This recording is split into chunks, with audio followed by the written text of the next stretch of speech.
She screamed it straight into his face. Not a cry, not a whisper. A full, raw, chest-splitting scream, the kind that comes from somewhere deeper than anger, from a place where a person has been silent so long that when the sound finally breaks free, it doesn't sound like a voice anymore. It sounds like something tearing. They didn't send me here to grow. They sent me here to break me. Caleb Mercer didn't step back. Didn't blink. 14 years in the United States Navy had taught him that the moment you flinch is the moment you lose. He stood there steady as a fence post in frozen ground and let her scream land exactly where it was aimed. Then very quietly, he said the 4 words that changed everything. Then they sent you wrong.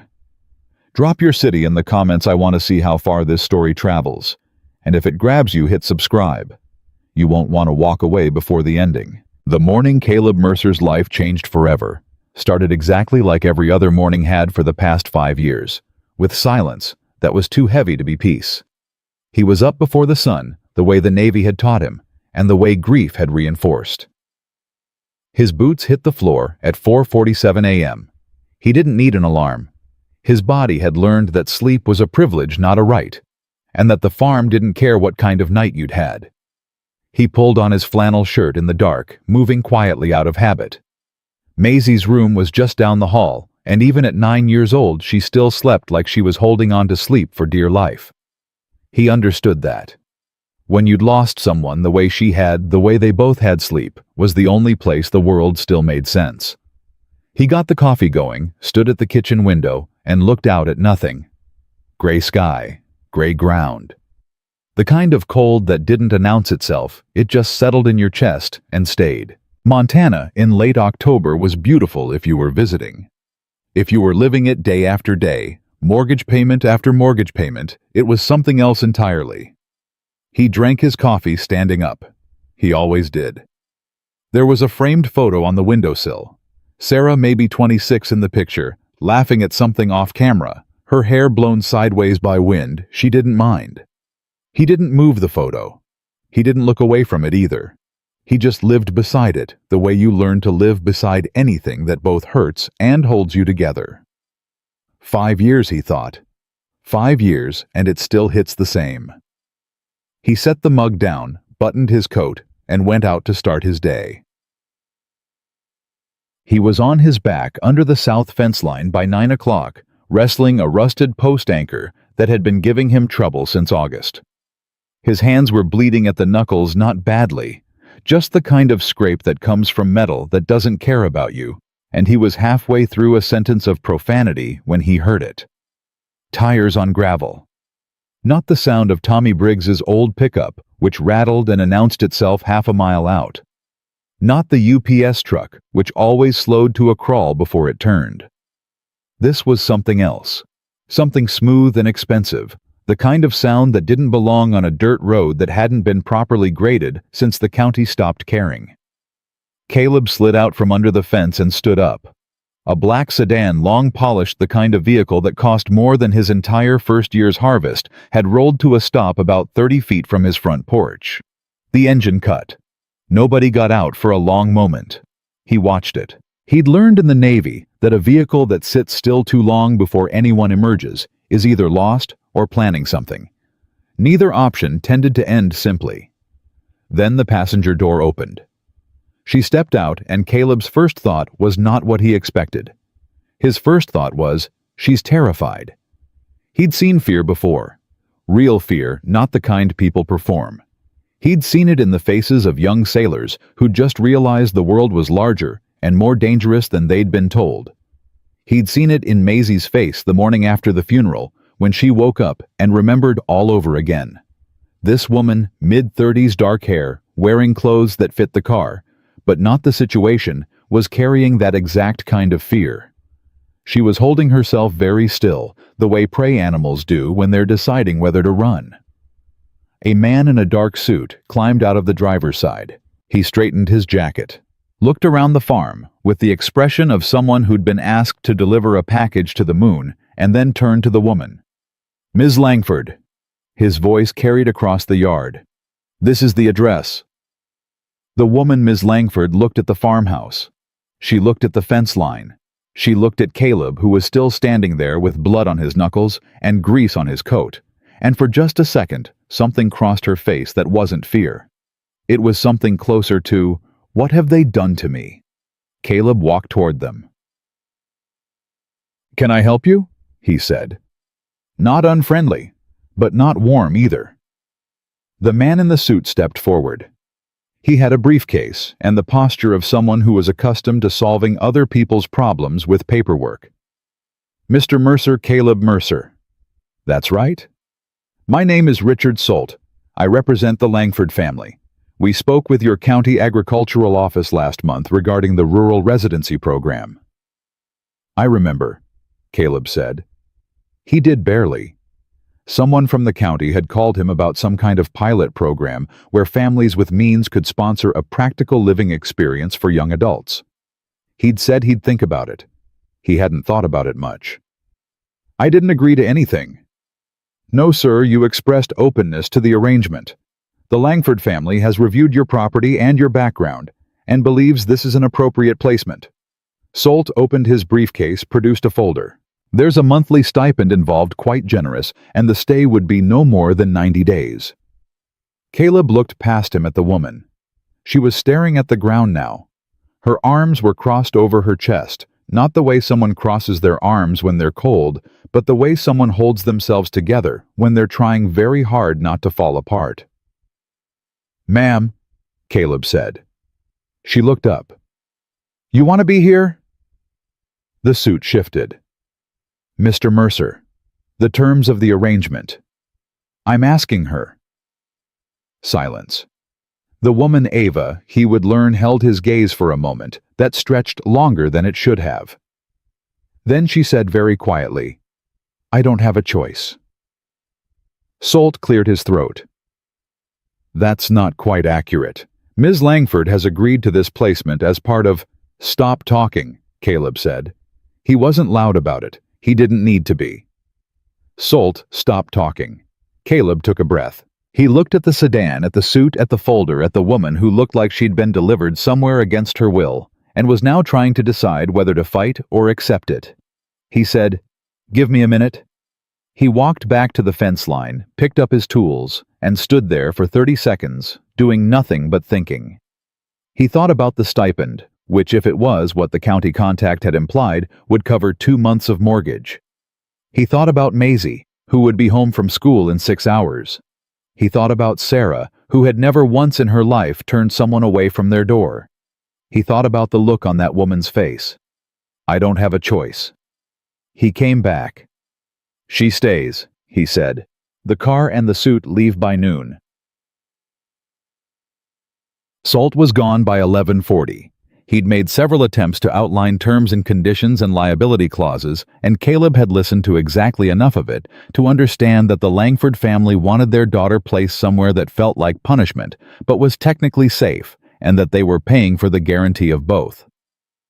He signed what needed to be signed. He took no pleasure in the stipend, but he was practical enough not to refuse it. When the sedan finally pulled back down the dirt road and disappeared, the yard went quiet.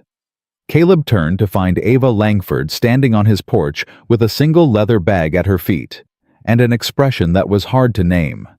Not gratitude exactly, not relief. Something more complicated than both. "You should know," she said, "I have never done a single thing on a farm in my life." "I figured.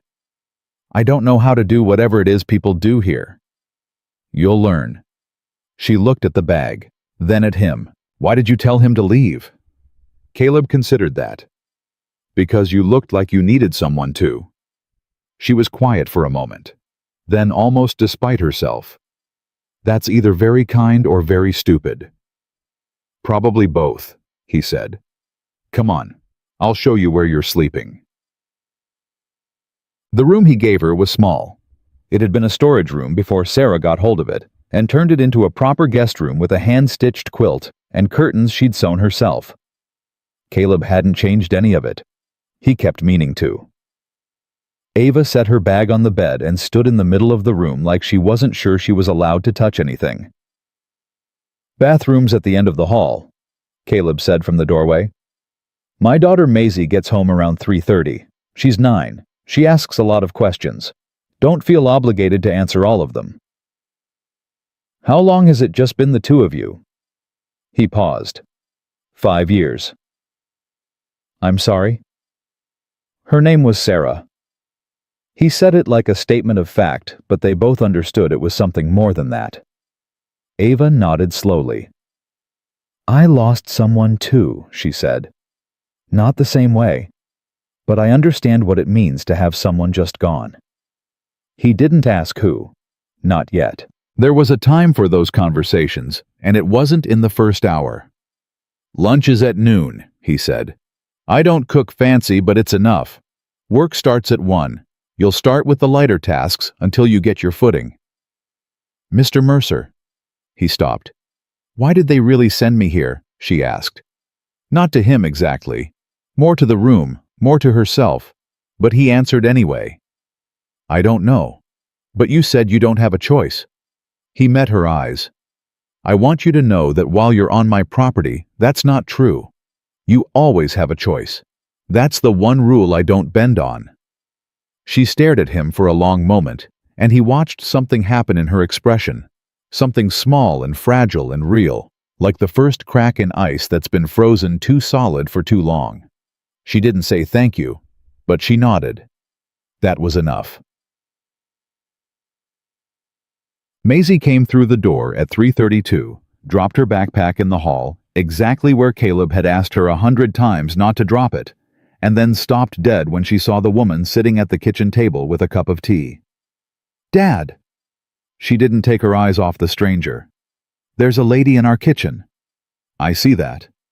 Did you know there was going to be a lady in our kitchen? I did. Maisie considered this. She was 9 years old with her mother's eyes and her father's stubbornness, and she had learned early that the world did not always announce its changes in advance.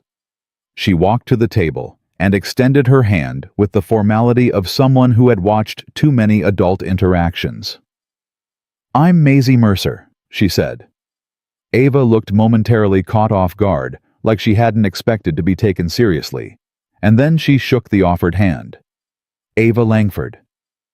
Are you a friend of my dad's? Not yet, Ava said. Maisie turned to Caleb with the expression she used when she was filing information away for future reference. Okay, she said, and went to get a snack from the cabinet.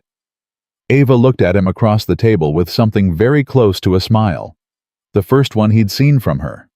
She's remarkable, she said quietly. Yeah, he said. She is. That night, after Maisie was in bed and the farm had gone dark, and still, Caleb sat on the porch steps with a bottle of beer he'd barely touched, and he let himself think about what he'd done. He'd brought a stranger into his house. A stranger with money behind her and fear in front of her and a story she hadn't told yet. He'd let her sleep in Sarah's guest room and shake his daughter's hand and drink tea at his kitchen table. He was either doing the right thing or making a significant mistake. He had learned in 47 years of living that those two things were very often the same. A sound behind him, the screen door easing open. He didn't turn around. Ava sat down on the step beside him, not close, but not far. She had a blanket from inside pulled around her shoulders, and she looked up at the Montana sky, the way people look at things they weren't prepared for. I've never seen stars like this, she said. City. Boston. Then New York. Then wherever they needed me to be. She paused. My family has a lot of opinions about where I should be. And where do you think you should be? She was quiet for a long time. I used to know the answer to that question, she finally said. I don't anymore. He nodded. He understood that particular kind of lost, the kind that doesn't come from not knowing where you are, but from not recognizing who you've become. What actually happened? He asked. Not the story Salt told me. The real one. She pulled the blanket tighter. They want me to marry someone, she said. His name is Graham Hartley. She stopped. Started again. He's the kind of man my father does business with. The kind of man who gets what he's told he can have. And they told him he could have you. It wasn't a question. She answered it anyway. They've been building toward it for 2 years. It's not arranged exactly. It's more like a current. You're in it before you realize, and by the time you understand where it's taking you, you're already most of the way there. Her jaw was tight. When I pushed back, really pushed back, this is what they came up with. Ship her off to a farm for 3 months. Wear her down. Bring her back compliant. Caleb turned and looked at her directly. Is that going to work? She met his eyes. They sent me here to punish me, she said. That's what I told their lawyer when he handed me the folder. He didn't deny it. And what do you want? The question seemed to surprise her. Like wanting something was a possibility she'd stopped calculating. I want to not be afraid anymore, she said. I want one single morning where I wake up and the first thing I feel isn't dread. The breeze moved across the yard, and somewhere out in the dark, one of the horses shifted and settled. Caleb took a slow breath. I can't promise you much, he said. This farm is hard work, and the winters are brutal, and I'm not easy to talk to before my second cup of coffee. He paused. But I'll tell you this, nobody on my property gets worn down. Not while I'm standing. She studied him for a moment, the way people study things they haven't decided whether to trust yet. Why do you care? She asked. You don't know me. No, he said.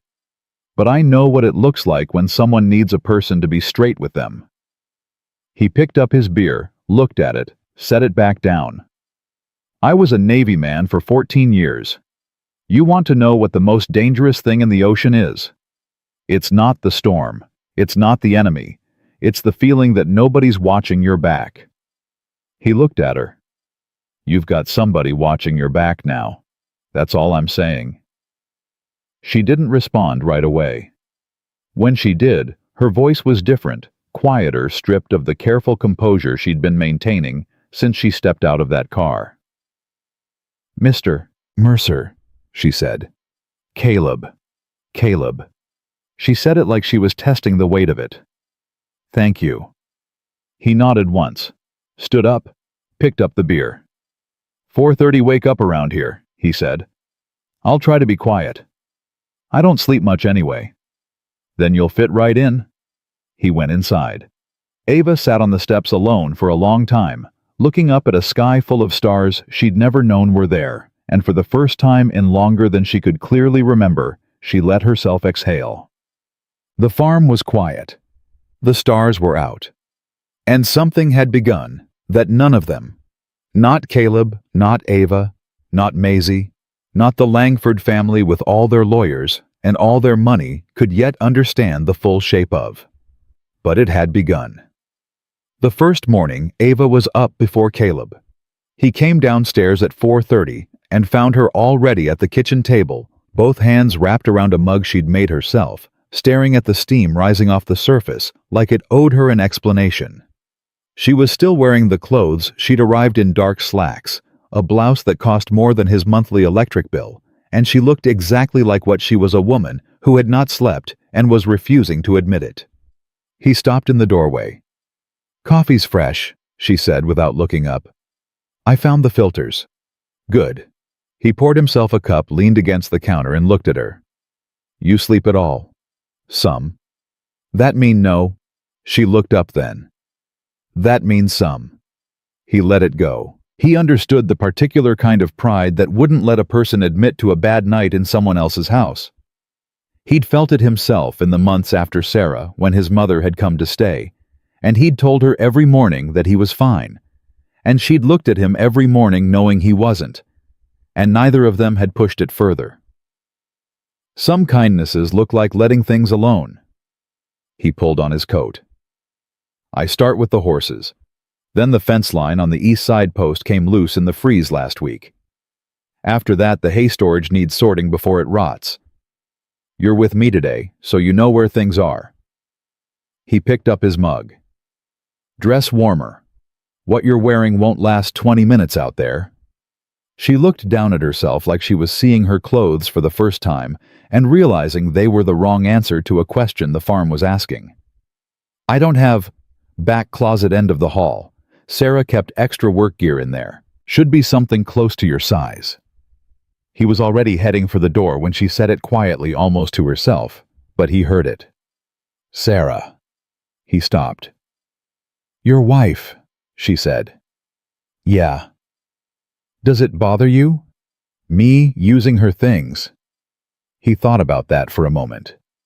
The honest answer was complicated. The true answer was simpler. She would have wanted them used, he said.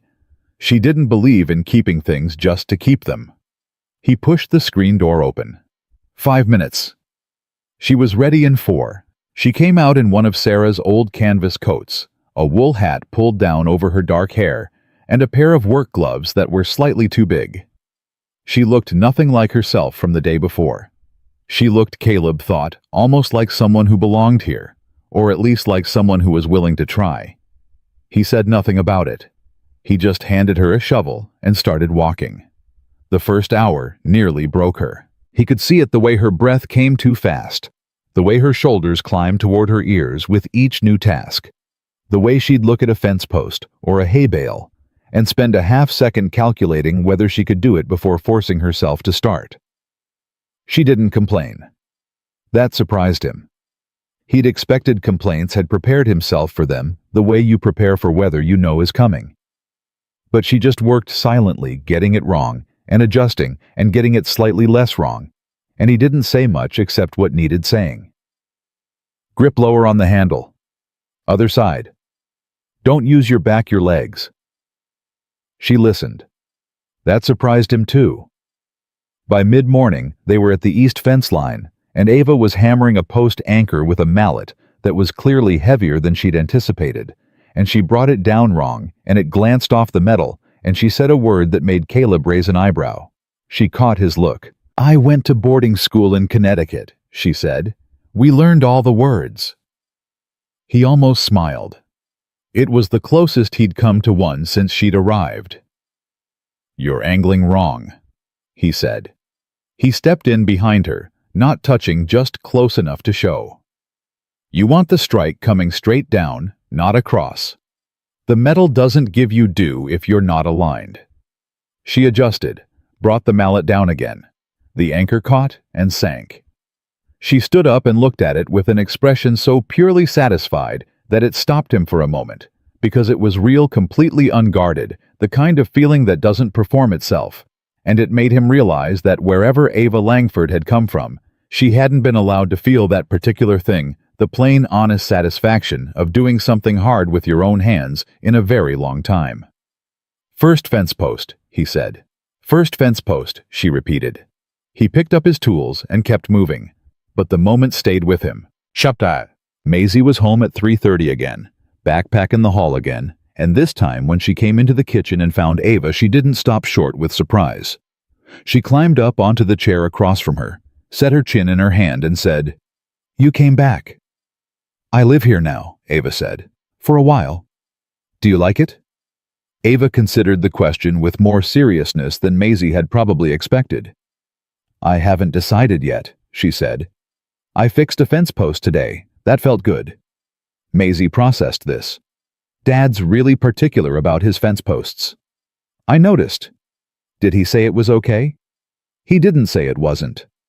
Maisie gave a nod that somehow conveyed that this was the highest form of Caleb Mercer approval available. That's basically the same thing, she said. Ava laughed, and it was different from any sound she'd made since arriving. It was loose, unplanned, the kind of laugh that comes out before you can decide whether to let it. Caleb heard it from the hallway and didn't walk in right away. He stood for a second listening to his daughter talk to this woman like they'd known each other longer than a day, and he felt something move in his chest that he wasn't ready to name. He went in and started dinner.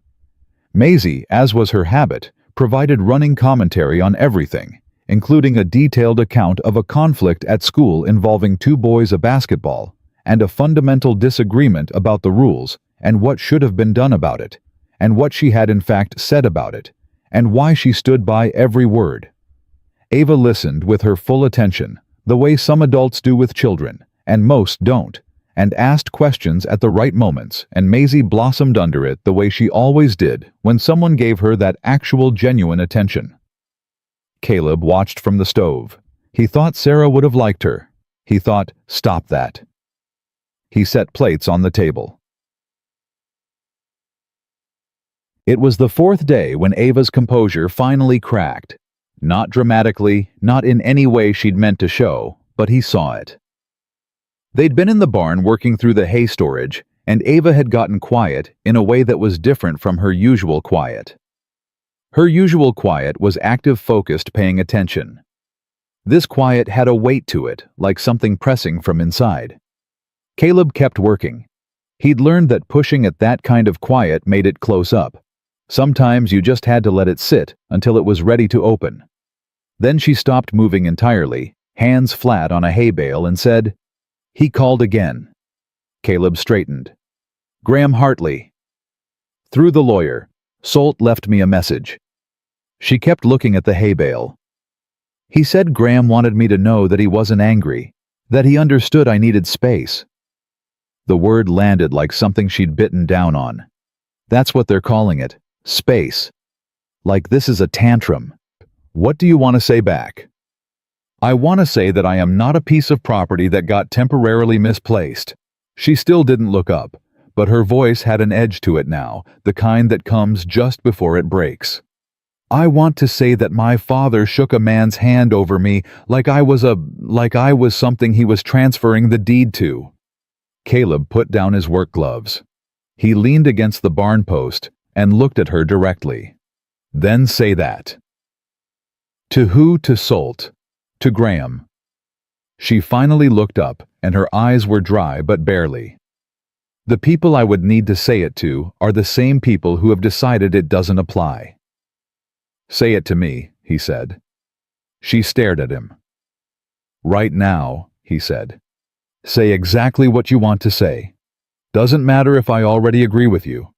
Say it out loud to an actual person so it stops just living in your head." Something shifted in her face, and then she did slowly at first, then faster, then all of it coming out in a rush that she'd clearly been holding for months, maybe years. She talked about her father, a man she'd wanted to admire, and had spent most of her adult life trying to earn something from. She talked about Graham Hartley, who was polished and pleasant, and looked at her like she was a column in a ledger, favorable, valuable, correctly placed. She talked about the way her mother had stood in the hallway of their Boston house and said, "Ava, sometimes love is a decision you make for your family," and what it had meant to hear that from the woman who was supposed to be on her side. Caleb didn't interrupt. He didn't offer solutions. He just stood there and received it the way solid ground receives rain, not solving it, not redirecting it, just holding it. When she stopped, the barn was quiet. She let out a long, slow breath. "I'm sorry," she said. Don't apologize. I don't usually." "I know." "Why?" He picked his gloves back up. "But you needed to." She was quiet for a moment. Then, "How do you do that? Just stand there and take all of it without looking like you want to run." He thought about that. "Practice," he said. "And because I know what it costs a person to hold all of that in, and I'm not going to be the one who makes it cost more." She studied him for a long time. "You're a strange man, Caleb Mercer." "So I've been told." "I mean it as a compliment." "I know." She picked up her work gloves. "Back to the hay." Back to the hay. The conversation that changed things happened on a Tuesday night 11 days after she'd arrived. Maisie had gone to bed. The farm was still. Caleb was at the kitchen table going through bills, the kind of arithmetic that didn't improve no matter how many times you ran it, and Ava was across from him with a cup of tea, and what he'd learned was her reading posture, which meant she was actually thinking and not reading at all. She put the book down. "Can I ask you something personal?" He looked up. "Depends." "The Navy. Why'd you leave?" He set down his pen. "Maisie." "Because Sarah was gone." Because I'd been away enough. Because she'd already lost one parent, and I wasn't willing to be an absent second one. He paused. The farm was Sarah's family's. When she died, it came to us, to me and Maisie. It was either sell it or work it. He looked at the bills. I don't quit things. No, Ava said, like she'd already figured that out. You don't. She was quiet for a moment. Then she said, The farm is behind, isn't it? It wasn't a question. He looked up slowly. I'm not prying, she said. I've watched you at that table every night, and I recognize that look. My father had it for about 6 months when I was 12 before he made the deal that changed everything for our family. That look means the numbers don't work, and you've been staring at them long enough to have them memorized. He leaned back in his chair. It's manageable. Is it? He said nothing. Caleb. She said his name the same way she had on the porch that first night, carefully, like she was deciding whether she was allowed. I worked in finance for 4 years before my family decided my most valuable contribution to the world was marrying the right man. I know what books in trouble look like. I'm not asking for help. I know you're not. I'm offering it. He looked at her for a long moment. She held his gaze steadily, and he could see she meant it not as charity, not as a way of paying for her room and board, but as something genuine, something she had and could give and wanted to give. I don't want pity, he said. Good, because I don't have any for you, she said. I have a finance degree from Wellesley and 4 years of investment portfolio management, and I've been shoveling manure and fixing fence posts for nearly 2 weeks, and if you won't let me do the one thing I'm actually trained for, that's not pride, Caleb. That's stubbornness. He stared at her. She stared back. He pushed the folder of bills across the table. She pulled it toward her and opened it without ceremony, and within 20 minutes, she'd found 3 things. He'd been missing a tax relief credit he qualified for, but hadn't filed a renegotiable supply contract he'd assumed was fixed, and an equipment lease that was costing him 40% more than it should have been. She walked him through all of it quietly and precisely, and he sat across from her and listened. When she finished, she closed the folder and slid it back. That's the start of it, she said. If you'd let me look at the full picture, I think there's a path. He was quiet. You didn't have to do that, he said. You stood in that barn and let me say everything I needed to say and didn't make it cost me anything, she said. This is the same. He picked up the folder, looked at it, looked at her. You want more tea? He asked. She smiled, and this time it wasn't just loose and unguarded. It was warm, wide open, and he felt it in the room like a change in temperature. Yeah, she said. I do. It was Maisie who said it first, which was usually how the clearest truths got said in that house. 3 weeks in, she and Ava were sitting on the porch steps after dinner, and Maisie was telling a story about something that had happened at school, and Ava was listening with both elbows on her knees, turned toward her fully. There, and Maisie stopped mid-sentence and said, Ava, can I ask you something? Sure. Are you going to leave when your time is up? Ava went quiet. I don't know yet, she said. Maisie considered this. I hope you don't, she said simply, factually the way 9-year-olds deliver the truest things, and then went right back to her story. Ava kept her face toward the yard and said nothing, but when Caleb came out with 3 glasses of lemonade and sat on the top step, she looked at him briefly, just briefly, and something passed between them that neither of them acknowledged, but both of them felt. He handed her a glass. She took it. Maisie kept talking. The sun went down over the Montana hills, and the 3 of them sat there together as the dark came in, and for the first time in 5 years, Caleb's porch didn't feel like a place where a man sat alone with the weight of everything he'd lost. It felt like something else, something he didn't have a name for yet, but recognized the way you recognize a song you heard once as a child. Not the title, not the words, just the feeling of it, deep and familiar, arriving from somewhere you thought was gone. It was on a Thursday 23 days after the black sedan had come down his dirt road when the phone rang. Caleb was outside. Ava answered it. He came in to find her standing in the middle of the kitchen, the phone in her hand, the color gone from her face. "Who was that?" She set the phone down. When she looked at him, the composure was back, that careful armored composure she'd come in wearing, that he'd watched her set aside piece by piece over 3 weeks, and the sight of it returning was like watching a door close. "My father," she said. "He's coming." Caleb didn't move. "Coming here. He says Graham wants to meet, that they want to discuss the situation." Her jaw was tight. He said it in that voice he uses when he's already decided how things are going to go. Caleb crossed his arms. "When?" He said next week. The kitchen was quiet. Somewhere outside a wind came up and moved across the roof. "Ava." She looked at him. "You remember what I told you the first night you were here?" She was quiet for a moment. Then quietly, "That nobody on your property gets worn down." "That's right." He held her gaze. "So let them come." She looked at him for a long time. The composure was still there, but underneath it, he could see something shifting, that ice he'd first watched crack in the doorway of the guest room, opening further, now slowly, carefully, like she wanted to believe him, but the wanting itself was something she'd learned to be afraid of. "You don't know my father," she said. "No," he said. "But he doesn't know me either." She held that, turned it over, nodded once. Outside, the wind moved through the dry grass, and the farm stood against it the way it always had, not because nothing could touch it, but because it had been built by people who stayed.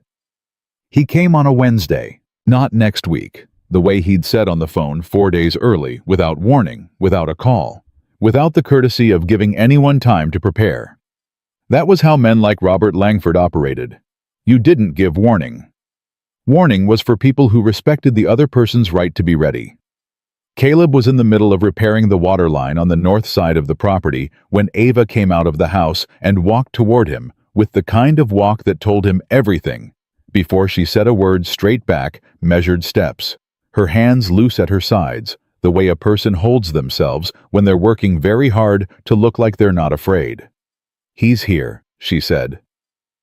Caleb didn't look up from the pipe immediately. He finished the turn he was making with the wrench, tested the joint, then stood up and wiped his hands on his work rag. "How many?" "Him. And Graham." He looked at her then. "Graham came." "Yes."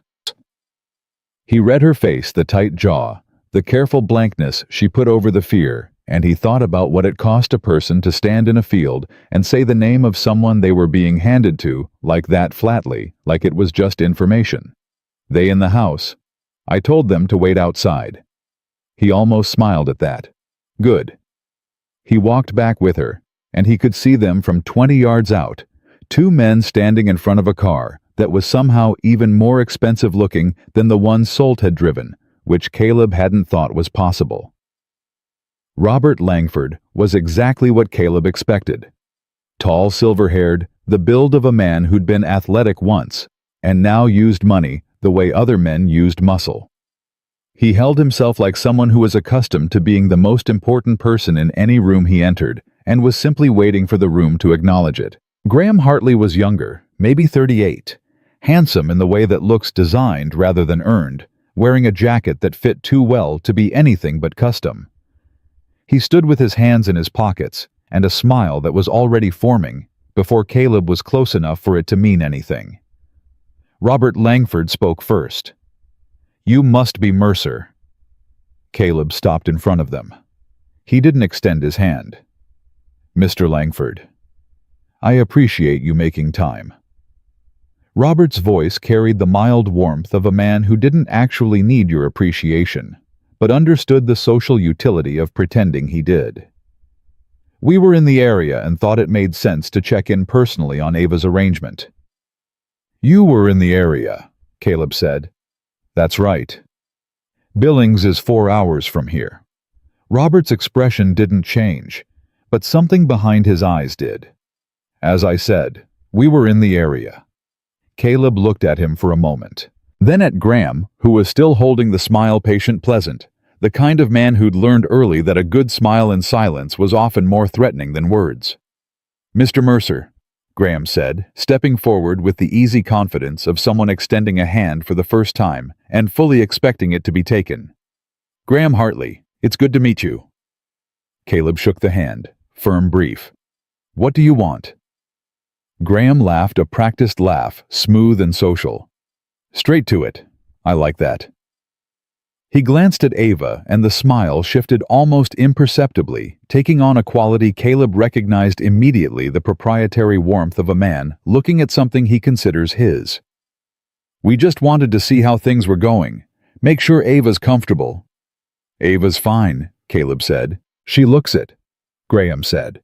And the way he said it, almost admiring, like he was evaluating something that had been out of his sight for a month and was checking on its condition, made Caleb go very still inside, in the way he used to go, still in the Navy, right before something needed doing. "Would you mind?" Robert said, addressing Caleb with the tone of someone who would absolutely mind if the answer was yes. If Graham and Ava had a few minutes. They haven't spoken in. "I'm right here," Ava said. Both men looked at her, and Caleb saw it, the half-beat of surprise in Robert's face, the recalibration. He'd expected her to be softer. A month on a farm was supposed to have done something to her spirit. He was checking the results of his experiment. "Of course," Robert said smoothly. "Ava, sweetheart." "Don't." Her voice was quiet, but it had an edge to it now. "Don't do the sweetheart. Not today." Robert's expression went carefully neutral. "You seem tense." "I seem clear," she said. "Those aren't the same thing." Caleb didn't move or speak. He didn't need to. He was simply there, present, solid, not going anywhere, and he understood that his presence was already saying what needed to be said. Graham stepped slightly closer to Ava. Not threateningly, almost gently. "Ava, we've given you time, real time. I think you know that this," he gestured almost kindly toward the farm, "isn't a permanent answer. Your father and I are not the same person," she said. "Stop speaking as a unit." Graham blinked. Something behind his polished surface moved briefly like a stone shifting underwater. "I'd like that conversation," Robert said to Caleb with the directness of a man finally deciding to drop the social performance. "If you don't mind. With me or with her? With you." Caleb looked at Ava. She met his eyes and gave a small nod. She was fine. She could handle Graham for a few minutes. She was not going to shatter. He read all of that in a look. He nodded back. "Around front," he said to Robert, and walked. They stood at the front of the house out of earshot, and Robert Langford folded his hands in front of him and dropped the performance entirely. The warmth was gone. What was under it was not cold exactly. It was something more impersonal than cold. It was the face of a man who had been doing business his entire life and saw very little difference between a boardroom and a dirt road in Montana. "How much?" he said. Caleb looked at him. "I'm sorry. Your arrangement with Solt is 90 days. I want to end it at 30. I'll compensate you for the full term, plus let's say 20% above." "She's not a lease," Caleb said. Robert's jaw tightened slightly. "I'm not suggesting she is. I'm offering you a business resolution to a situation that became more complicated than intended." "What became more complicated?" "Ava." He said her name like a problem he was naming. "She was supposed to come here, do whatever it is you do, and come home more reasonable. That's not happening." "No," Caleb said. "It's not. She's getting more stubborn. She's getting stronger." Robert looked at him the way men like him look at people who say things they find irrelevant. "Mr. Mercer, you're a former serviceman, single father. You have a farm with a mortgage you're behind on and a daughter in elementary school. I'm offering you a clean solution that helps your situation significantly." He paused. "I'm trying to be reasonable here." "No," Caleb said. "You're trying to find the number." Robert said nothing. The number you think I'll take. You've been doing it since you got out of that car. You're trying to figure out what this is worth to me in dollars so you can buy your way out of the fact that your daughter doesn't want to do what you've decided she's going to do. Caleb kept his voice level. There's no number. You're being naive. Maybe, but I'm also the man whose property she's on, and she has not asked to leave, and you don't have any legal standing to force the issue for another 62 days. So, he looked at Robert steadily. You can stay for coffee, or you can get back in your car. But this conversation is finished. Robert Langford stared at him for a long moment. Caleb could feel the weight of it, the force of a man who was not accustomed to being told no by anyone, let alone a farmer with grease under his fingernails. But he'd felt heavier weight than this. He'd stood in worse wind than this. Finally, Robert said, You should be very careful, Mercer. I'm always careful, Caleb said. It's the careless people I worry about. Around the back of the house, Ava and Graham were standing about 6 feet apart, and the distance between them had a texture to it, not empty space, but the specific tension of two people who know each other well enough to know exactly what words would wound, and are both for different reasons choosing not to use them yet. You look good, Graham said. The outdoors agrees with you. Graham, don't. I mean it. You look like yourself, more than you have in a while. She turned to face him directly. What does that mean? It means... He paused, recalibrated. It means I miss you. That I've been patient because I understand that you were upset, and that the way things were presented to you could have been handled better. The way they were presented, she repeated. Graham, my father told me at dinner. He told me over salmon and a 40-year-old bottle of wine that he and you had come to an understanding and that you would be getting married in the spring and that he expected me to be happy about it. That is not a presentation problem. I know how it looked. Do you know how it felt? Her voice was steady, but the emotion was right behind it, not hidden, present, contained, but fully there. Because I'll tell you, it felt like my opinion of my own life was a courtesy question at best. Like I was being consulted as a formality after the decision had already been made. Graham was quiet. Then carefully, I thought you cared about me. I did. Parts of you. I still, Graham. She stopped. That's not the point. The point is that you let that happen. You sat at that table, and you accepted it, and you didn't once think to say, maybe Ava should be part of this conversation. He looked at the ground briefly, and for a moment Caleb would have believed he felt something real. But then the look lifted, and the smoothness was back. Come home, Ava. We can talk about all of this properly. You can set whatever conditions you need. Well, I'm not setting conditions on my own freedom, she said. That's not what that is. You're being dramatic. And there it is, she said softly. That's the word that ends every conversation we've ever had where I feel something you find inconvenient. Dramatic. She shook her head. I'm not dramatic, Graham. I'm done. Those are completely different things. He stared at her, and she stood there and let him stare, and she didn't move, and she didn't look away, and she didn't soften it. That was when Caleb and Robert came around the side of the house. Robert read the situation immediately.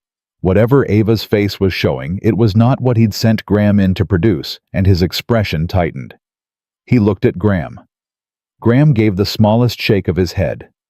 Robert straightened. Well, he said with the tone of a man postponing, not conceding, we've taken enough of your time. Caleb said nothing. Ava. Robert looked at his daughter. We'll talk. You know my number, she said. Something passed through Robert's face. Not pain, not quite, but some distant cousin of it. The thing that lives in a controlling man when he realizes the thing he's controlling has outgrown the cage and he hasn't yet decided what to do about that. He walked to the car. Graham followed. He stopped once at the door and looked back at Ava across the yard with an expression that was, and this was the part that stayed with Caleb afterward, not angry. It was something more patient than anger. Something that said, "I'll wait." The car left. Ava didn't say anything for a long time. She stood in the yard and watched the road where the car had been, and Caleb stood beside her and did the same. And Maisie, who had appeared on the porch during the last few minutes of the departure with the uncanny ability of children to materialize at significant moments, came down the steps and stood between them, and looked at the empty road too, like she was guarding it. "Are those bad men?" Maisie asked. "Maisie?" Caleb started. "My father isn't a bad man," Ava said. She said it carefully, like she'd thought about it a long time. "He just thinks that loving someone means having the right to decide things for them. And those two things have never been the same, and he's never been able to tell the difference." Maisie considered this with her chin tipped up. "That doesn't sound like love," she said. "No," Ava said quietly. "It doesn't." Maisie reached out and took Ava's hand without preamble, without ceremony. The absolute directness of a child who sees that a person needs something and simply provides it. And Ava looked down at the small hand in hers and went very still. Caleb looked away over the fence line over the hills, giving her that. When he looked back, Ava's eyes were bright. She didn't cry. She just held Maisie's hand and breathed, and after a moment, she put her other hand over Maisie's and held it with both. "Thank you, Bug," she said softly. Maisie nodded, like this was simply the correct thing to have done. "Do you want lemonade?" she asked. Ava laughed wet and real and surprised out of her. "Yes," she said. "I absolutely do." Maisie went in to get it. That night was the hardest yet. Caleb was at the table when Ava came downstairs at midnight. He'd been there since 11, which she could tell from the cold cup of coffee beside him, and the way he was sitting, not working, just thinking in that particular stillness of his that was never empty, always full of something he wasn't saying. She sat down. He didn't look surprised. "What did my father say to you?" she asked. "He offered to pay me to end the arrangement early." She was quiet for a moment. "How much?" "Doesn't matter." "Caleb." "It doesn't matter, Ava, because I said no before he finished the sentence, and it would have been the same answer at any number he offered." She absorbed that. "He's going to come back. Not like today with lawyers next time. He has lawyers on retainer that make what Salt does look like traffic court. He will find a legal lever if he can't find a financial one, and he will use it." "I know." "You understand what I'm saying? He won't just threaten the arrangement. He'll threaten the farm. He'll threaten—" She stopped, said it plainly. "He'll use Maisie." The room went quiet. Caleb's jaw moved, just slightly. The only visible sign of what that sentence did to him. "He tries that," he said slowly, "and he'll find out what a Navy man with nothing left to lose actually looks like. You have things to lose, that's the whole point. I have Maisie, and this farm." He looked up. "And I told you, nobody on my property gets worn down." She looked at him across the table, with an expression that had moved past gratitude into something more complicated. The place you arrive when someone keeps meaning what they say, and you've spent so long in the company of people who didn't, that you don't quite know how to hold it yet. "Why are you doing this?" she said. Not for the first time, but differently this time, like she genuinely needed to understand. It needed to know the architecture of it so she could trust it. He was quiet for a moment. Then he said, "When Sarah was sick the last few months, there was a night when it was really bad. And she looked at me and she said, 'Caleb, you can't fix this.' And I said, 'I know.' And she said, 'Then just stay.' That was all she needed. Not a solution, not a rescue, just someone who wasn't going to leave when it got hard." He looked at his hands on the table. "I couldn't fix what was happening to her," he said. "But I could stay, so I did." He looked up. "You came here because someone decided fear was a good tool to use on you. That's not a problem I can solve with a wrench or a fence post, but I can stay. And I can make sure that whatever comes next, you don't face it like you're alone." The kitchen was completely quiet. Ava said, "I don't know how to let people do that." "I know," he said. "You're learning." She sat back in her chair and looked at him for a long moment, and something in her face went soft and certain at the same time, the way things look when they settle into where they're supposed to be. "Caleb," she said. "Yeah. If they come with lawyers, we'll deal with it. If they come after the farm, we'll deal with it. If they—" "Ava." He met her eyes and held them. "We." I said we. She held that word, turned it over, felt the weight of it, a small word, 2 letters, the specific gravity of not being alone. She nodded. "Okay," she said. "We." Outside, the Montana wind came up across the fields, and the farmhouse held against it the way it had always held. Built solid, built to last. Built by people who understood that the things worth keeping require exactly that keeping. And inside 2 people who had each lost something that could not be replaced, sat at a kitchen table in the middle of the night and chose quietly and without ceremony to stop facing what was coming as though it were theirs alone to carry. Neither of them slept much that night, but for different reasons than the nights before. The lawyers arrived on a Friday. Not 1, 3. In 2 cars, both dark, both expensive, pulling down the dirt road in the kind of careful convoy that announced itself as serious before anyone stepped out. Caleb watched them from the barn doorway, his arms crossed, his coffee going cold in his hand.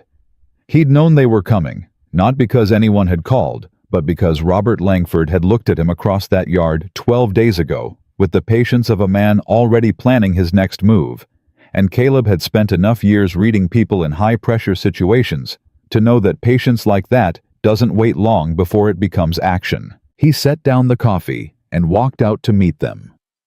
The lead attorney was a woman, sharp-faced, 50 or so, carrying a briefcase and the specific energy of someone who was very good at her job and knew it.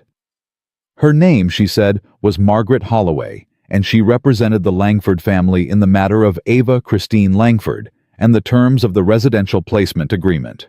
She said this the way people recite things they've said many times before, efficiently, without warmth, with the professional neutrality of someone who had learned to keep the human element out of their work because it slowed things down. "Mr. Mercer," she said, "we'd like to speak with you and Ms. Langford together if possible." "About what specifically?" "The terms of Ms. Langford's continued stay and the legal circumstances surrounding it." "She's staying because she wants to stay," Caleb said. "That's the only term that matters to me." Holloway looked at him with the mild patience of someone who had heard people say that before and had paperwork that said otherwise. "There are several additional considerations the family would like to address. If we could—" Ava, Caleb called. She appeared on the porch. She'd seen the cars from the kitchen window. He knew that because she was already wearing her careful face, the composed, armored version of herself she put on when the world from before showed up. But it was different now than it had been on day 1. There was something underneath the composure that hadn't been there before, something grounded and awake, like she knew where her feet were. She came down the steps and stood beside Caleb. Not behind him, beside him. Holloway looked at her. "Ms. Langford, your father has asked me to convey that this is not adversarial. He simply wants to ensure that the arrangement is—" "What does the paperwork say?" Ava asked. Holloway paused. "I'm sorry. You have a briefcase. There's paperwork in it. I know how my father operates, Ms. Holloway." "Ms. Holloway, whatever he told you to say first, the paperwork is what he actually intends. So let's skip the preamble." Ava looked at the briefcase. "What does it say?" Holloway opened the case. She produced a document, several pages clipped together, and held it out. Ava took it. She read it standing up in the cold without asking to go inside. She read it the way she'd read the farm's financial records, quickly, completely, her eyes moving through the language without losing the thread of it. Caleb watched her face as she read, and tracked the small changes in it. The tightening around the eyes on page 2, the stillness that came over her on page 3. She lowered the document. "They're petitioning for a guardianship review," she said to Caleb, her voice even. "They're claiming that my decision-making capacity has been compromised, that I am in a vulnerable state and have been taken advantage of." Caleb looked at Holloway. "Taken advantage of how?" Holloway's expression was practiced and careful. "The family has expressed concern that Ms. Langford's extended stay in an isolated environment with a single male resident may not represent a fully autonomous choice on her part. They are asking the court to—" "She's 34 years old," Caleb said.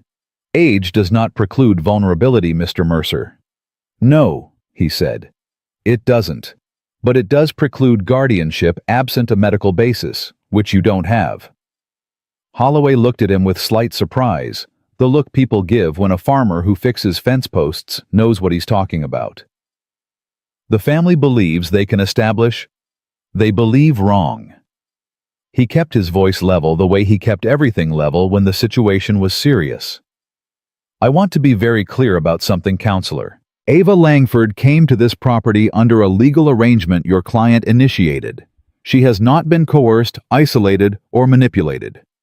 She has worked this farm, managed its finances, and been a free participant in every decision made here. Your client sent her here because he wanted her worn down and compliant, and instead she got stronger, and now he wants to call that a symptom." He looked at Holloway steadily. "That's not going to work." Holloway looked between them. Whatever she'd expected when she turned down this dirt road, Caleb suspected it wasn't this. "Mr. Mercer, I'd strongly advise you to consult with your own attorney before—" "I'll consult with whoever I need to consult with. But the answer to whatever that document is asking is no. And if your client files it, we'll see him in court." Holloway took a breath, looked at Ava. "Ms. Langford, I want to make sure you understand what—" "I understand perfectly," Ava said. "Tell my father I said no was—" They left. The yard was quiet again. The two of them stood there for a moment and let it settle. Then Ava said, "I need to call someone." "Who?" "A friend from law school. She practices in Billings now, family law. I should have called her 2 weeks ago, but I kept thinking—" She stopped. "I kept thinking it wouldn't come to this." "Call her," Caleb said. "Caleb, if this goes to court, a guardianship filing, even a frivolous one, it costs money. Time. It becomes a matter of public record that could—" "Call her," he said again. She looked at him. "You understand what I'm saying?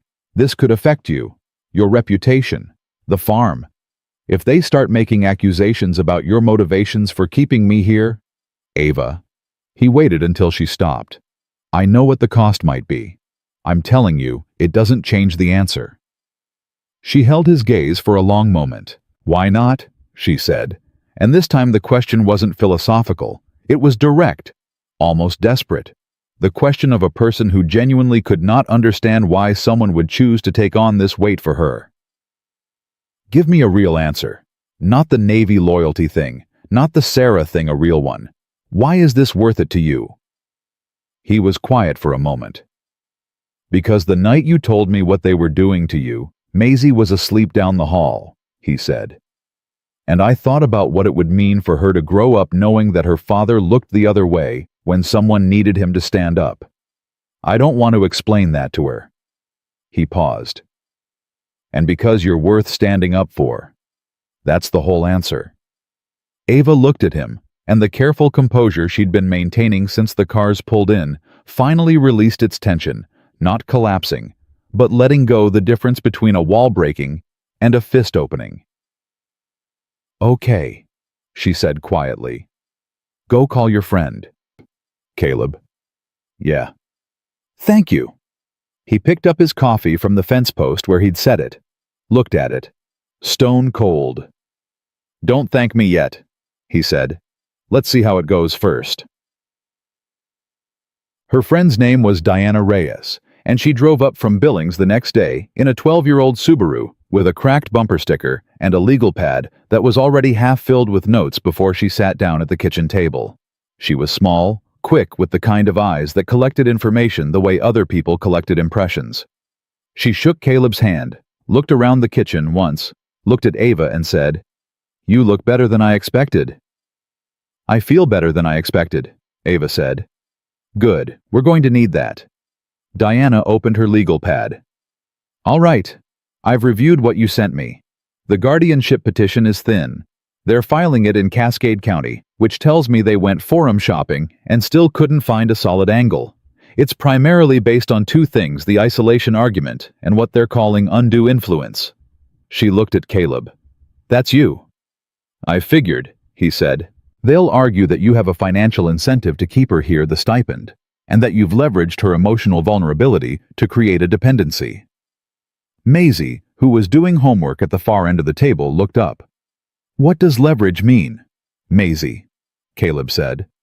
"I'm doing my homework," she said, and looked back down, but her pencil stopped moving.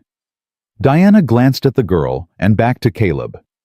"They may also attempt to introduce Maisie into the argument, the idea that you've used your daughter to create an emotional attachment." "Absolutely not," Caleb said. It came out flat and very quiet, and everyone at the table understood exactly what it meant. Diana nodded once. "I'm not saying it will succeed. I'm saying you need to know they may try it so you're not caught off guard in the courtroom." She turned to Ava. "Now, you're 34, mentally competent, voluntarily resident here, under a legal agreement that your family's own attorney arranged. The petition is survivable, but they have money and they're going to use it. And the judge assigned to this is, let's say he's old-fashioned." "Old-fashioned how?" Ava asked. "He's going to be more sympathetic to family arguments than we'd like. He's going to look at you and see a wealthy woman who walked away from a good situation and ended up on a farm with a single father, and he's going to have questions about that picture." She looked between them. "I need to know exactly what the picture actually is. All of it. Because whatever it is, I need to know it before opposing counsel does." Silence. Ava looked at Caleb. He looked at her.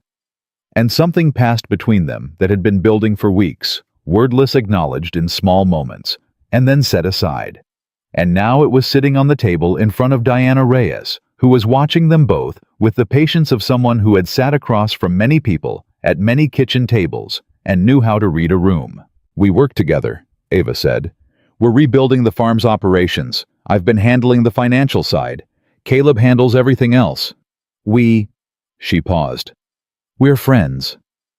Diana wrote something on the legal pad. "And Maisie. Maisie is a child who decided she liked me," Ava said. "That's all." Diana looked up. "Is that all?" Ava didn't answer immediately. "It's more than that," Maisie said from the end of the table without looking up from her homework. "Ava helps me with my reading, and sometimes we make dinner together, and she knows how to do braids." She finally looked up. "Is that bad?" Diana smiled briefly. "No, sweetheart. That's actually very good." She made another note.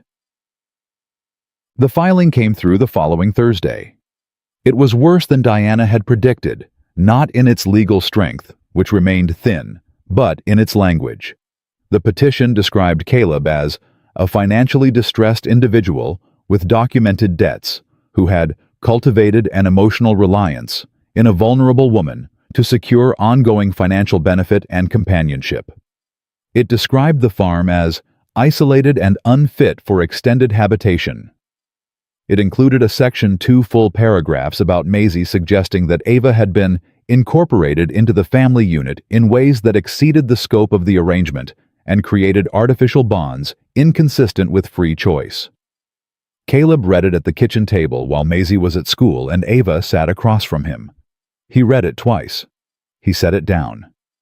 He looked at the wall for a moment.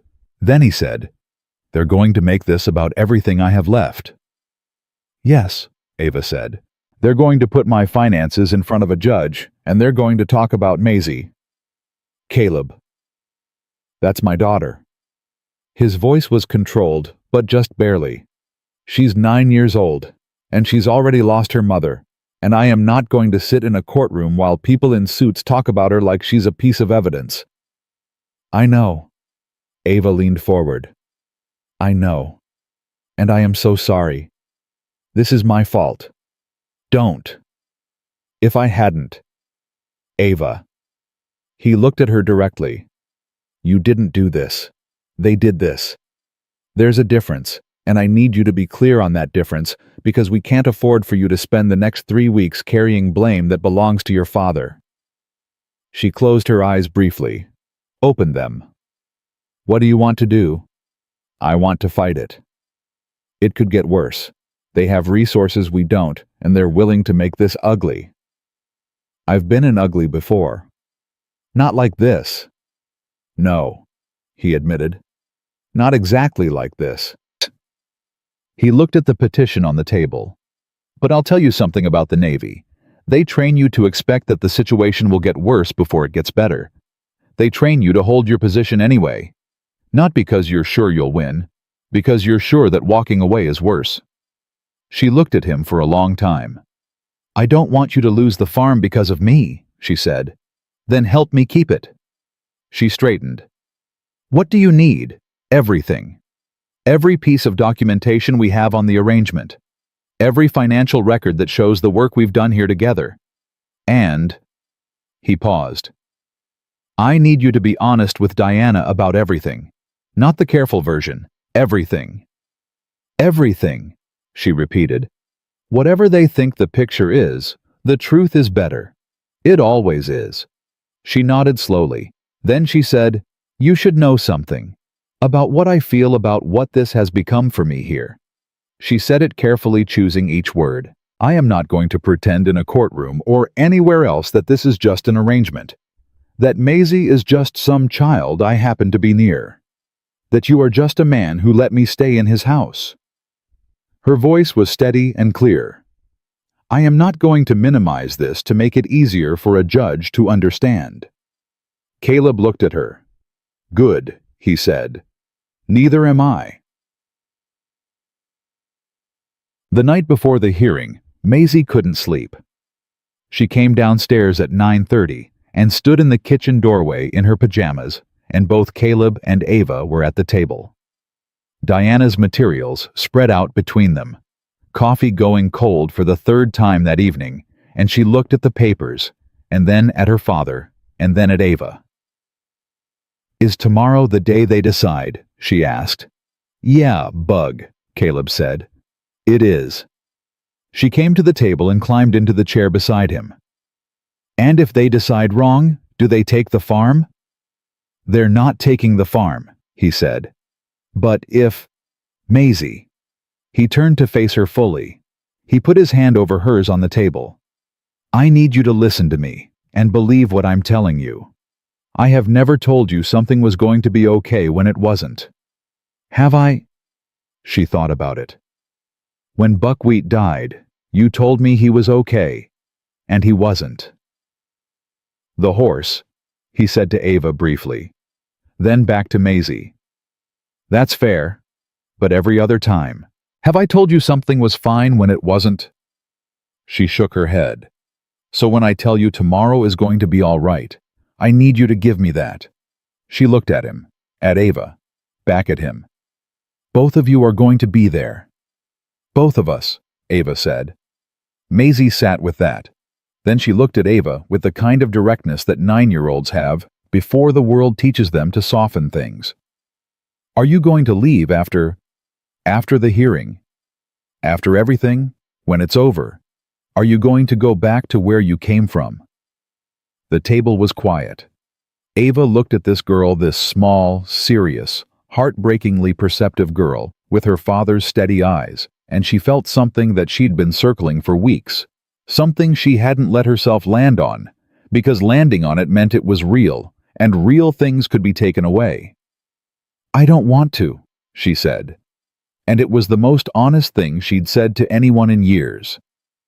Maisie studied her for a moment longer. Then she nodded satisfied and looked at Caleb. Okay, she said. I'm going back to bed. Good night, Bug. She slid off the chair, stopped at the doorway, turned back. Ava, she said. Yeah. I don't want you to either. She went upstairs. The kitchen was very quiet. Caleb stared at the table in front of him. Ava stared at the doorway where Maisie had been. Neither of them spoke for a long moment, and the silence between them was not the silence of people who had nothing to say, but of people who had too much and were standing at the edge of it, feeling its weight, deciding whether they were ready to step forward. It was Ava who moved first. She reached across the table and put her hand over his, not dramatically, not with any declaration. Just placed it there, open and present, the way you place something down that you've been carrying too long. And he looked at her hand, and then at her face, and he turned his hand over and held it. Neither of them said anything. They didn't need to. Some things don't require words.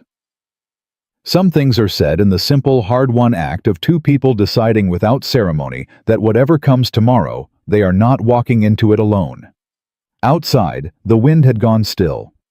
The Montana sky was full of stars, the same stars that had surprised Ava on her first night here, that she'd stared at from the porch steps like she hadn't known they existed, and the farm was quiet, and the house was warm, and 3 people under its roof were preparing in their different ways for the morning that would decide everything. Caleb picked up the papers.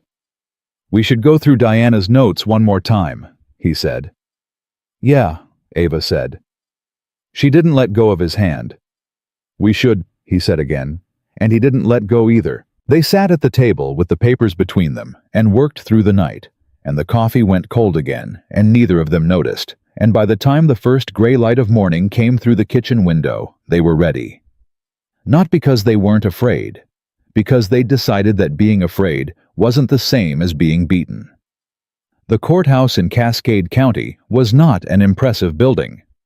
It was the kind of place that looked exactly like what it was, a county seat institution in a small Montana city, practical and unadorned with fluorescent lighting and wooden benches worn smooth by decades of people who had come here with their hardest problems and sat in those seats waiting for someone to tell them how it was going to go.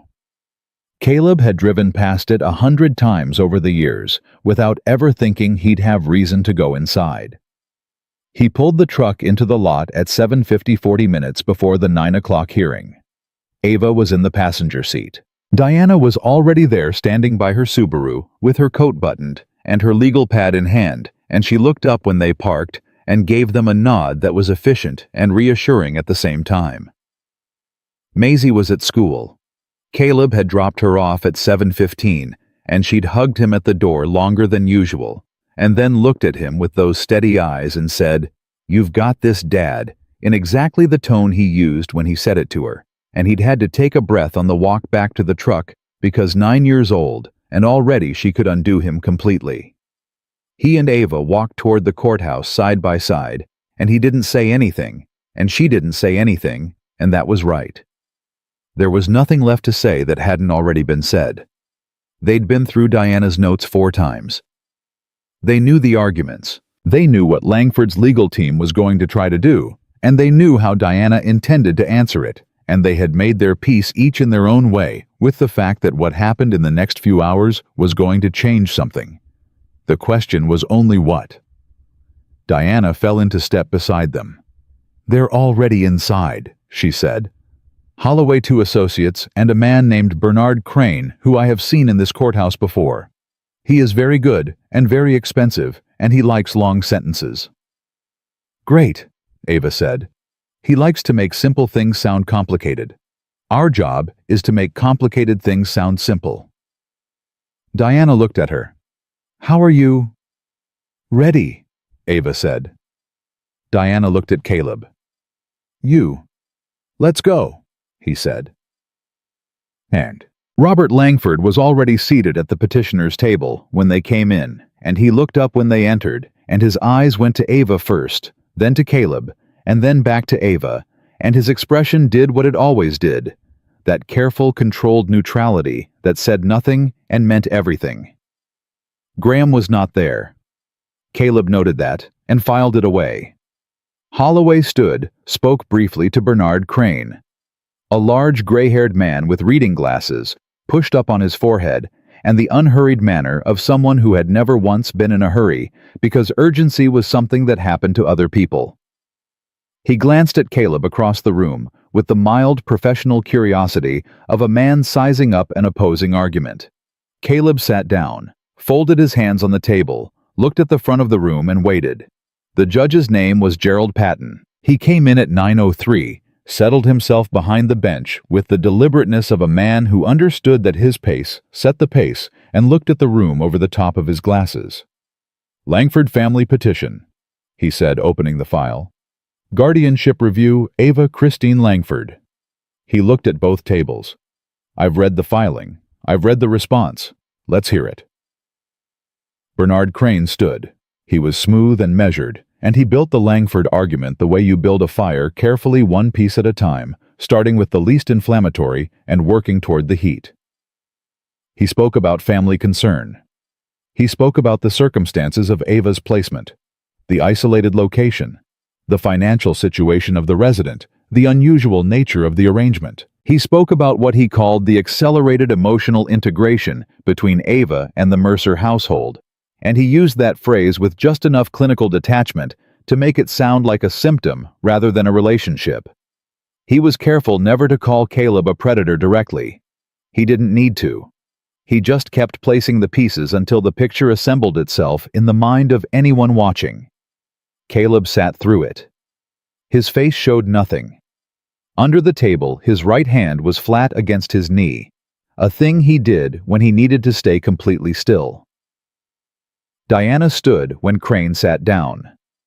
"Your Honor," she said, "the petitioner has presented a story. What they have not presented is evidence." She held up a finger. "First, Ava Langford is a 34-year-old woman with a graduate degree and 4 years of professional financial experience. The claim that she is incapable of determining her own living circumstances requires a medical or psychological basis. The petitioner has none. What they have is a father who disagrees with his daughter's choices, which is not a guardianship condition. It's a Tuesday." Patton's expression didn't change, but something in it shifted slightly. He made a note. "Second," Diana continued, "the residential arrangement in question was initiated, documented, and paid for by the Langford family themselves through their own legal representative. The petitioner created the conditions they are now characterizing as harmful. That is not a legal argument. That is a contradiction." She paused.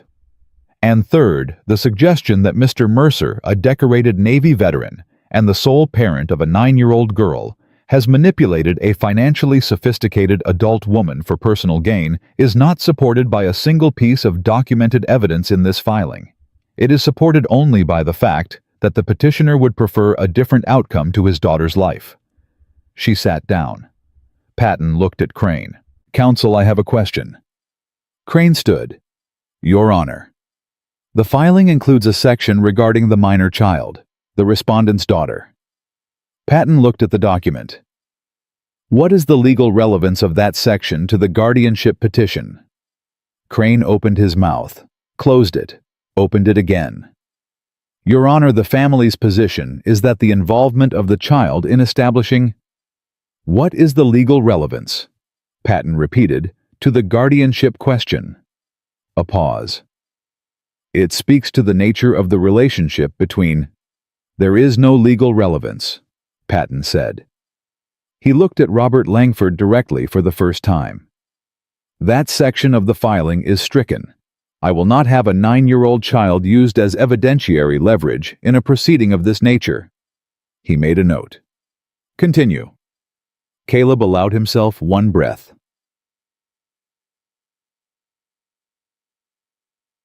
What happened next was not a dramatic reversal. There was no moment where a crucial piece of evidence emerged and the room gasped. Real courtrooms are not like that. What happened was slower and more grinding than that.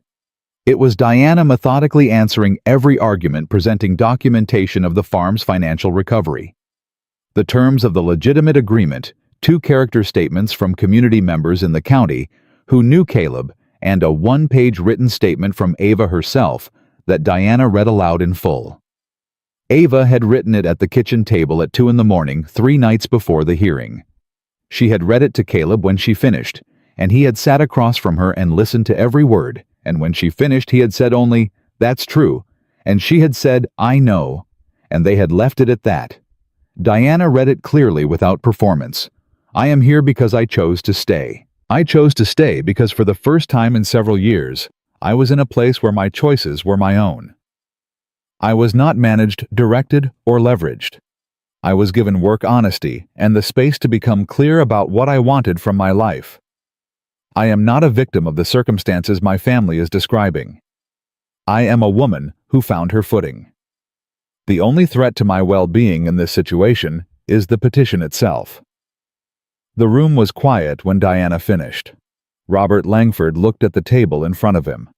Caleb looked at him looking at it, and he tried to find something recognizable in the man's face. Regret, or love miscalculated, or the particular grief of a parent who has pushed so hard that they pushed their child somewhere they can't follow. He thought he saw something briefly. Then Robert straightened, and it was gone. Crane made his closing argument. Diana made hers. Patton took 20 minutes. He came back in, sat down, and looked at both tables with the same measured gravity he'd brought to the whole proceeding. "This petition," he said, "does not meet the legal standard for guardianship review. The petitioner has not established diminished capacity, undue influence, or any condition that would warrant court intervention in the residential choices of a competent adult." He looked at Robert Langford. "The family's concern for Ms. Langford is noted. Concern, however, does not constitute cause. Petition is denied." He closed the file. Court is adjourned. They stood outside on the courthouse steps in the cold Montana morning, and Diana said, "That's it," with the pragmatic simplicity of someone who'd done this enough times to know that the most important moments rarely look the way people expect them to. Ava said, "That's it. That's it. Filed and denied. It's on record. If they refile, they'll need substantially more than they had today, and they know it." Diana looked at her. "Your father is not done. Men like Robert Langford are never done on the first try. But the legal angle is closed for now, and that means you have time." Ava turned to Caleb. He was standing 2 steps below her, looking out at the street, and she could see in his profile the particular stillness that meant he was processing something internally, feeling the weight of it, fully absorbing it, the way he did everything steadily and without performance. "Caleb," she said. He turned. She looked at him for a moment. She thought about what she'd wanted to say for weeks, the thing she'd been circling, the thing she'd approached and then pulled back from, because it was real, and real things were terrifying in a way that abstractions never were. She thought about what she'd written in the kitchen at 2 in the morning. She thought about Maisie's voice in the dark of the courthouse steps the night before. "I don't want you to either." "I'm not going back," she said. He looked at her. "I know my 90 days is almost up. I know the arrangement ends, but I'm not—" She stopped. Started again. "This is not the farm talking. This is not gratitude. And this is not fear of going back to something. I have thought about this very clearly, and I know the difference." She held his gaze. "I want to stay, not as an arrangement, not as a guest. I want to stay, and I want to build what we started here, and I want to be—" She stopped again, and her voice was steady, but it was held there by deliberate effort, and he could hear both the steadiness and the effort at once. "I want to be here. With you. With Maisie. If that's—" She stopped. "Tell me if that's something you want too." Caleb looked at her for a long time. And then he came up the 2 steps and stood in front of her, and he said, "I have been wanting to tell you something since about the 3rd week you were on my property, and I have been waiting because I didn't want to be the man who says something like that to a woman in a complicated situation who might feel like she owes him an answer." "I don't owe you anything," she said. "I know. So tell me." He looked at her. "I don't want you to leave either. I haven't wanted you to leave for a long time. And it's not because you fix the supply contracts, or because Maisie does her homework more reliably when you're at the table, or because the farm is doing better than it's done in 3 years. He paused. It's because you sat on my porch steps on your first night here and looked at stars you'd never seen before, like they were something personal, and I thought, there it is. There's a person who is about to wake up. He held her eyes. And I wanted to see it happen. I have been watching it happen, and I do not want to stop. Diana, standing 6 feet away, with her legal pad under her arm, looked very carefully at the middle distance and said nothing. Ava put her hand on his face, her palm against his jaw, the same direct simplicity that Maisie had shown when she'd reached for Ava's hand in the yard, and she said, "Okay." He covered her hand with his. "Okay," he said. 3 months later, the sign went up. It was Maisie's idea, not the business itself, which had been Ava's, laid out at the kitchen table with spreadsheets and projected figures, and the same financial clarity she brought to everything but the sign. Maisie had decided it needed a sign, and she had made one herself out of a piece of barnboard and paint she'd found in the shed. And it was crooked, and the letters were slightly different sizes, and it was exactly perfect. It said, Mercer's Coffee Provisions and Good Company. The small cafe operated out of the refurbished barn space, open 4 days a week, and it was Ava's business acumen married to the farm's practical identity. Local honey preserves eggs, the kind of real coffee that the county had been driving 40 minutes for, and something less nameable that people felt when they sat down in that space. Something that had to do with the way it had been built by hand, by people who understood that a place becomes what the people in it are willing to put into it. It was a Saturday morning, 6 weeks after the cafe had opened, and the place was full.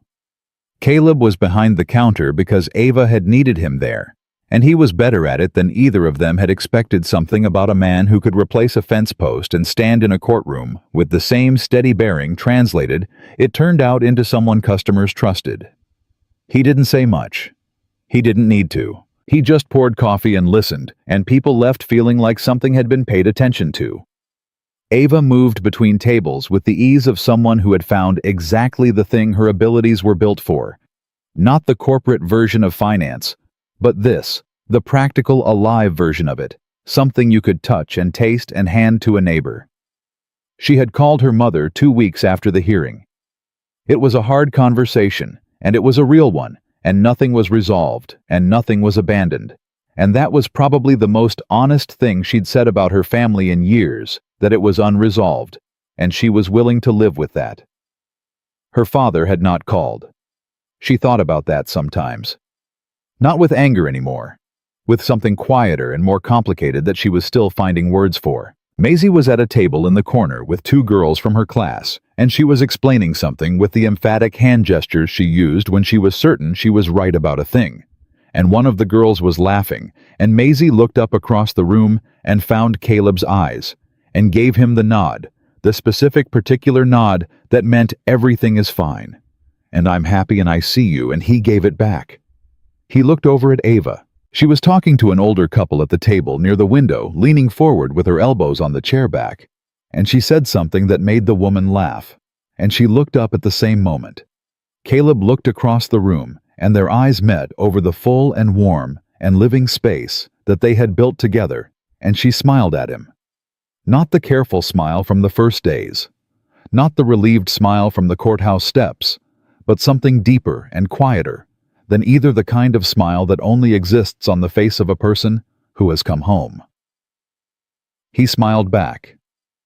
And outside on the post by the road that had once been just a dirt track leading to a struggling farm, the barn board sign moved slightly in the cold Montana wind, and the letters Maisie had painted with 9-year-old determination said what they said. That night, after the last customer had gone, and Maisie was asleep, and the cafe was quiet and clean, and closed, Caleb and Ava sat on the porch steps the way they had on her first night.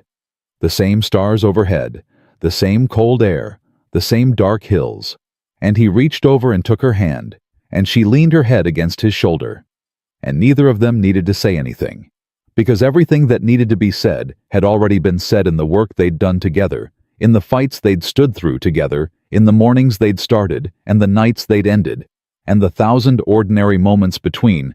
That had quietly become the whole shape of their lives.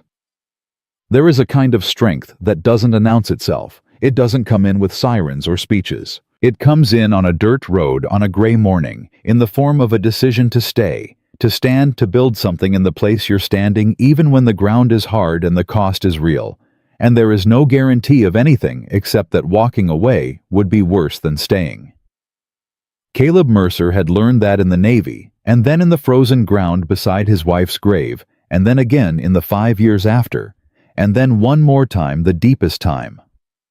On the morning, a black car came down his road, and a terrified woman stepped out of it, and his life became something he hadn't expected, and couldn't have planned, and would not have traded for anything in the world. He had stayed. They had built it, and what they built was exactly that. Something worth fighting for, something worth staying for, something that stood against the wind, not because nothing could touch it, but because the people inside it had decided together, and without flinching, that it was worth the cost of keeping. That was the whole story, and it was enough.